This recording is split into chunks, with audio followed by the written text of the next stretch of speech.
السلام عليكم ورحمة الله وبركاته. أسعد الله أوقاتكم مشاهدينا الكرام بكل خير، وأهلا وسهلا بكم في حلقة جديدة من برنامج مع المسؤول. في هذه الحلقة سنتحدث حول آخر التطورات والأوضاع السياسية على الساحة الميدانية هنا في قطاع غزة، وكذلك أيضا في الضفة الغربية المحتلة. سنتحدث في كل هذه التفاصيل مع عضو المكتب السياسي لحزب الشعب الفلسطيني الأستاذ وليد العوض. أهلا وسهلا بك. أهلا بكم. أهلا. يعني في البداية لربما تقييمكم للأوضاع على الساحة الفلسطينية خلال الفترة الجارية. يعني من الواضح تماما أن الساحة الفلسطينية برمتها تقف على أعتاب مغادرة مرحلة سابقة امتدت لأكثر من 28 عام، وكانت هذه محكومة بالاتفاقات التي وقعت مع دولة الاحتلال بهدف الوصول إلى تسوية تضمن للشعب الفلسطيني حقه في إقامة دولته الفلسطينية المستقلة وعاصمتها القدس، وعودة اللاجئين الفلسطينيين إلى ديارهم وفق القرار 194. نعم. من الواضح تماما أن المراهنة على كل هذه المرحلة وصلت إلى طريق مسدود. الآن نحن نقف على أبواب مرحلة جديدة تمثل معالمها السياسية أن ما عاد يربطنا مع دولة الاحتلال ليست الاتفاقات القائمة. نعم. والتي ثبت وصولها إلى جدار الفشل. الآن العلاقة ما بين الشعب الفلسطيني والاحتلال هي علاقة شعب تحت الاحتلال مع دولة محتلة تمارس كل أشكال البطش والقتل والعدوان والاستيطان. نعم. من أجل منع الشعب الفلسطيني من الوصول إلى استقلاله، ومن حق الشعب الفلسطيني أن يقاوم الاحتلال بكل الإمكانيات الممكنة والمتاحة حتى إزالته. لذلك نحن نلاحظ في الآونة الأخيرة أن الخطاب السياسي الفلسطيني من كل الفصائل والخطاب الرسمي الفلسطيني نعم. بات يتحدث عن أن العلاقة مع دولة الاحتلال هي تقوم على قاعدة شعب تحت الاحتلال مع دولة محتلة، وهذا الوضع برمته ولد حالة من الاحتقان الشديد لدى قطاعات الشعب الفلسطيني المختلفة، وتأتي ترجمته العملية من خلال استعادة روح الكفاح لدى الشباب الفلسطيني واستعادة روح الفدائية الفلسطينية التي عرفها العالم منذ أكثر من 60 عاما. وهذه نشاهد ترجمتها من خلال المواجهات المباشرة بين الشباب الفلسطيني وبين جنود الاحتلال، سواء ما حدث في نابلس أو في رام الله أو في القدس. نعم. أو في غيرها من مناطق الاشتباك مع العدو. هذا المناخ يستقبل بحاضنة شعبية فلسطينية عارمة، نجد تعبيراتها من خلال التحام كل فصائل العمل الوطني والإسلام الفلسطيني بالميدان في الضفة الغربية، من خلال الحاضنة الشعبية الواسعة التي توفر الحماية لهؤلاء الشباب. هذه الحالة بحاجة ما زالت إلى الحاضنة السياسية التي يجب أن تترجمها القوى السياسية الفلسطينية والقيادة الفلسطينية. جميل. باختصار شديد يمكن القول أننا نقف على أعتاب مرحلة جديدة بعد مغادرة مرحلة بائسة حكمتها الاتفاقات.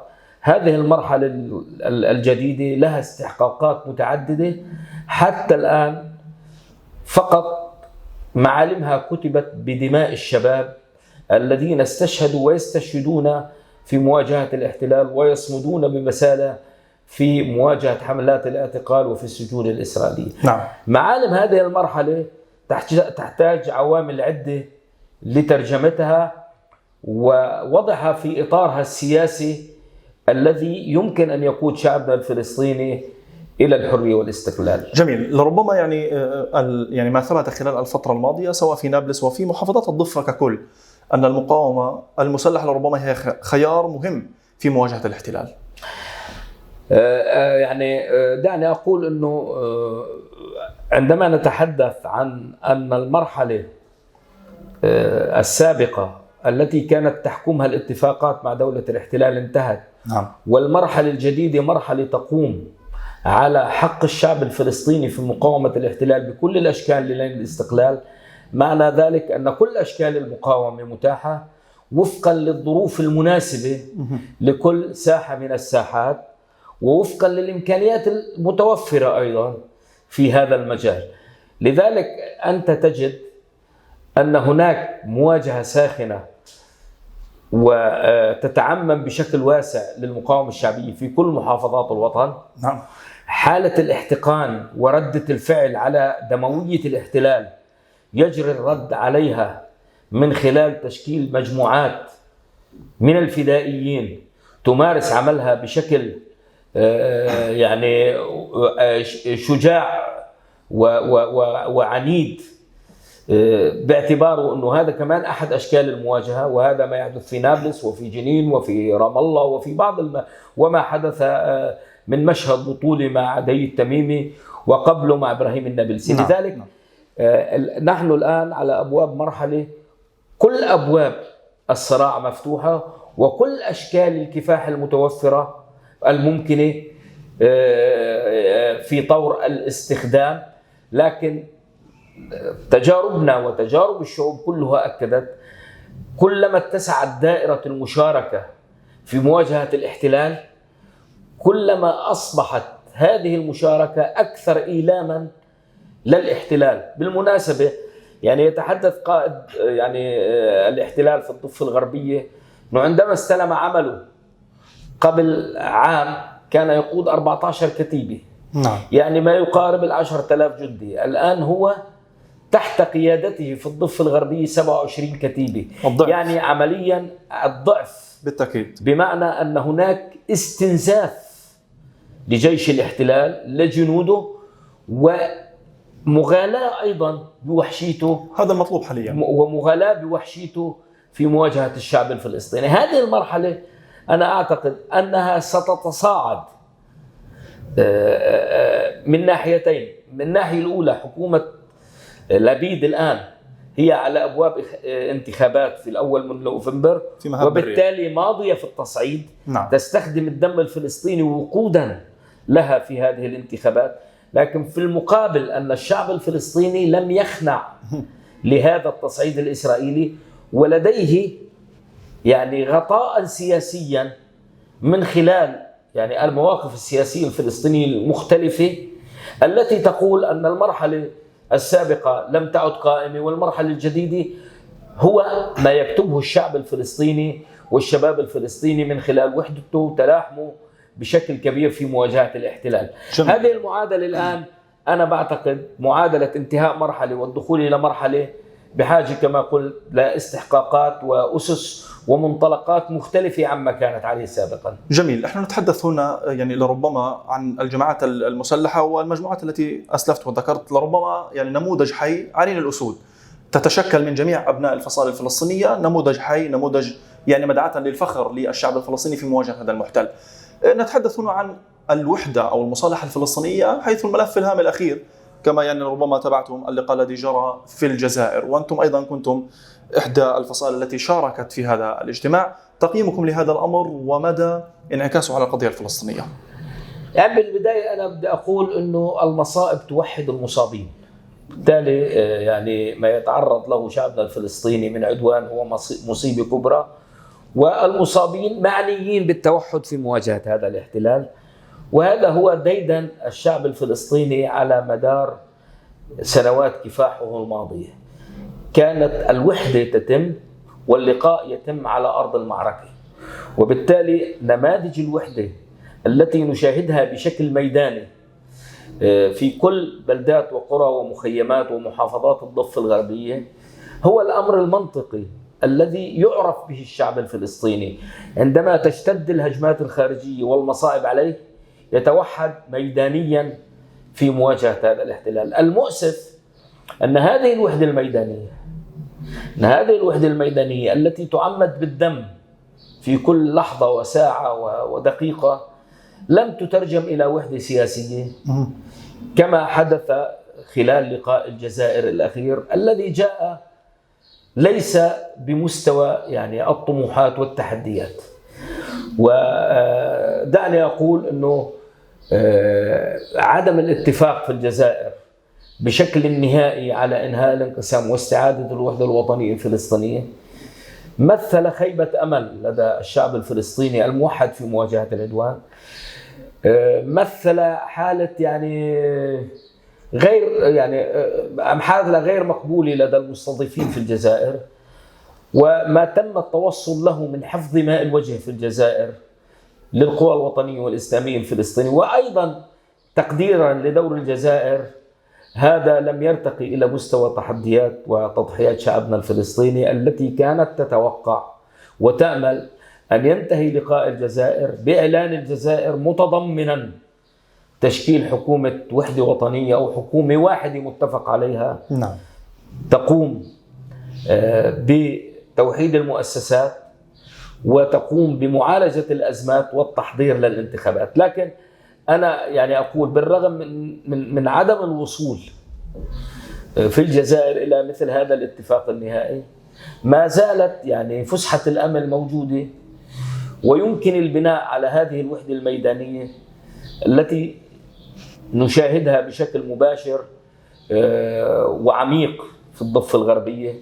لكن هذه الوحدة الميدانية إذا لم تتوج بالحاضنة السياسية المستندة إلى استراتيجية وطنية متفق عليها، نعم، بعد أيام قليلة سيبرز مرة أخرى الخطاب الفئوي الفصائلي الذي يفتت هذه الوحدة الميدانية، لأنه الآن تحت حماوة الهجمة الإسرائيلية وتحت حرارة روح الكفاح الجميع موحد، الناس بتتوحد. نعم. لكن بعد فترة في ظل غياب الوحدة السياسية أو الاتفاق السياسي والاستراتيجية السياسية سيبرز مرة أخرى الخطاب الفصائلي، الخطاب الفئوي الذي ينهش الظاهرة ويجعلها تذوي كما العديد من الظواهر التي ذوت في ظل غياب الوحدة. لربما هذا الأمر واضح جليا للمشاهد والمتابع للفلسطيني في الآونة الأخيرة. كان لكم تصريحا سابق فيما يتعلق بخطاب السيد الرئيس محمود عباس الأخير، وأشدتم بهذا الخطاب، ولربما كانت هناك حنكة وأيضا قرارات جديدة. أصبح أن كل الاتفاقات مع الاحتلال هي في ملف طي النسيان، لكن حتى هذه اللحظة هناك ملف يتعلق بالمجلس الوطني حتى هذه اللحظة لا زال يروح مكانه. نحن قرأنا في خطاب الرئيس أبو مازن أمام الدورة 77 للأمم المتحدة التحول السياسي الذي أشرنا له. نعم. الرئيس أشار بشكل واضح أنه المرحلة ما عادت محكومة بالاتفاقات، المرحلة الآن هي مرحلة شعب تحت الاحتلال في مواجهة دولة محتلة. نعم. 2، رئيس تحدث أنه إحنا في سياق المضي قدما باتجاه تنفيذ قرارات المجلس المركزي والمجلس الوطني الفلسطيني. وأيضا اعتبرنا أن هذا الخطاب خطاب سياسي أمام منبر مهم، لكنه بحاجة إلى أن يتحول إلى خريطة عمل، ونطالبنا اللجنة التنفيذية بأن تضع مثل خارطة العمل هذه. أنا شخصيا رأيت في بيان اللجنة التنفيذية الأخير تراجع سياسي عن ما جاء في خطاب الرئيس أبو مازن في الأمم المتحدة، وهذا التراجع مثل خطوات إلى الوراء، وأعادنا مرة أخرى إلى حسابات الدوران مرة أخرى في دائرة الاتفاقات الموقعة. مطلوب من اللجنة التنفيذية مسألتين في غاية الأهمية. المسألة الأولى أن تستحضر خطاب الرئيس أبو مازن مرة أخرى فيما يتعلق بالعلاقة مع الاحتلال، وتبدأ بتنفيذ ولو خطوة واحدة لهذا الاتجاه. نعم. اتجاه تنفيذ الخطاب. وأيضا أن تضع قرارات المجلس المركزي والوطني على طاولة التنفيذ وليس على طاولة التلويح.